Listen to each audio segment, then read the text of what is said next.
வணக்கம் நேயர்களே. நாங்கள் பொதுவாக அசைவ பிரியர்களாக பலர் இருக்கின்றோம். சிலர் தான் இப்பொழுது சைவ பிரியர்களாக இருக்கின்றார்கள், மரக்கறி வகைகளை உண்கின்றார்கள். ஆனால் அசைவ பிரியர்களாக இருக்கக்கூடிய நாங்கள் மீன், இறைச்சி, அதிலும் மாடு, கோழி என்று பலர் பலவற்றை உண்கின்றோம். அதிலும் குறிப்பாக சீனா மற்றும் தாய்லாந்தைச் சேர்ந்தவர்கள் வெற்றியெல்லாம் தவிர்த்துவிட்டு கரப்பான் பூச்சிகள், பூரான் போன்றவற்றை சாப்பிடுகின்றார்கள். அது இன்னொரு பிரச்சனை. இப்போ நாங்கள் சொன்னது போல் ஆடு, கோழி போன்ற உணவுகளை உண்பவர்களும், அது தவிர கடலில் இருந்து இயற்கையாக பெறக்கூடிய மீன் வகைகள் உண்புகின்றவர்களும் அதிகமாக வாழ்கின்றோம். ஆனால் மீன் சாப்பிடுகிற பொழுது நாங்கள் கடையில் சந்தையில் போய் மீன் வாங்குகிற பொழுது நல்ல கொழுத்த மீனாக இருக்க வேண்டும், அப்படியாக டேஸ்டாக இருக்க வேண்டும் சொல்ல நாங்கள் விசாரித்து வேண்டுவது சாப்பிடுவது வளமை. ஆனாலும் கூட மிக அவதானமாக இருக்கக்கூடிய ஒரு விடயம் சொல்ல போகின்றேன். அதுதான் என்னவென்றால், நீங்கள் கடையிலோ அல்லது மீன் விற்கின்றவர்களோ வாங்குகின்ற மீன்களின் பெயர்களை சரியான முறையில் அவதானிக்க வேண்டும். ஏனென்றால் தேளி என்கின்ற மீனினம் இப்பொழுது அதிகமாக எல்லோரும் விரும்புகின்ற அல்லது வாங்கி உண்கின்ற மீனாக இருக்கிறது. தேளி என்றால் பலருக்கு அது புதிய பெயராக இருக்கலாம். அந்த புதிய பெயரினுடைய அது விற்பனையாளர்கள் அதுக்காக வைத்துக்கொண்ட வேறு பெயர் என்று சொன்னால் கெளுத்தி, கடல் கெளுத்தி என்று சொல்லப்படுகின்ற மீனினம்.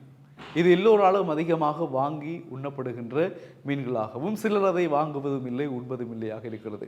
அந்த கடல் கெளுத்தி மீன் தான் இப்பொழுது தேளி மீன் என்ற பெயரிலும், அல்லது தேளி என்று சொல்லக்கூடிய இந்த கடல் கெளுத்தி மீனானது என்ன மாதிரியான ஆபத்தை உங்களுக்கு தரும் என்றால், அது கிட்டத்தட்ட 1 அடி நீளம் கொண்ட விஷத்தன்மையுடைய மீன் என்று உறுதிப்படுத்தப்பட்டிருக்கிறது. அந்த மீனை வாங்கி உண்பவர்கள் மாற முடியாத நோய்களுக்கு உள்ளாவார்கள் என்பதும் உறுதிப்படுத்தப்பட்டிருக்கிறது. குறிப்பாக தோல் நோய்கள் உங்களுக்கு ஏற்படும், சுவாச நோய்கள் ஏற்படும், அதே போல ஆண்மை குறைபாடும் ஏற்படும். எனவே மிக அவதானமாக நீங்கள் இருக்க வேண்டும். சந்தைகளுக்கு செல்கின்ற பொழுது மிக கொழுத்த மீனை கண்டால் அது எவ்வாறு கொழுத்த மீனாகிறது இந்த கடல் கெளுத்தி மீன் அல்லது தேளி மீன் என்றால், இதற்கு உணவாக வழங்கப்படுவது கோழிகளினுடைய கழிவுகள், இறந்த நாய்களினுடைய துண்டங்கள் தான் இந்த மீன்களுக்கு உணவாக வழங்கப்படுகிறதாம். இந்த மீன்களை வளர்க்கின்றவர்களிடம் போய் மேற்கொண்ட ஆய்வுகளின் அடிப்படையில் சொல்லப்படுகின்ற விடயமாக இருக்கிறது. இதை உயிருடன் பிடித்து வளர்த்து தானாம் பிறகு விற்பனை செய்கின்றார்கள் இந்த கடல் கெளுத்தி என்று சொல்லப்படுகின்ற தேளி இன மீன்களை.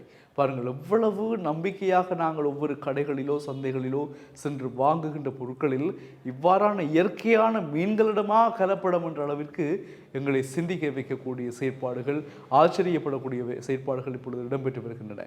கடல் கெளுத்தி என்று சொல்லப்படுகின்ற மீனினம் மிகவும் மோசமான விளைவுகளை தரக்கூடியது. தோல் நோய்கள், ஆண்மை குறைபாடு, சுவாச நோய்கள் போன்ற பல மாற்ற முடியாத நோய்களை எங்களுக்கு தருகிறது.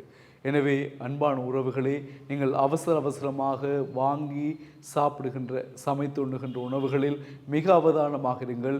வெட்டுவதற்கு சுகமாக இருக்கும், உண்பதற்கு சுவையாக இருக்கும் என்றெல்லாம் நீங்கள் நினைத்து சில மீன் வகைகளை வாங்குகின்ற பொழுது அவை உங்களுக்கு பாரிய வருத்தங்களை, நோய்களை தரக்கூடியவைகளாகத்தான் காணப்படுகின்றன. மிக அவதானமாக இருங்கள்.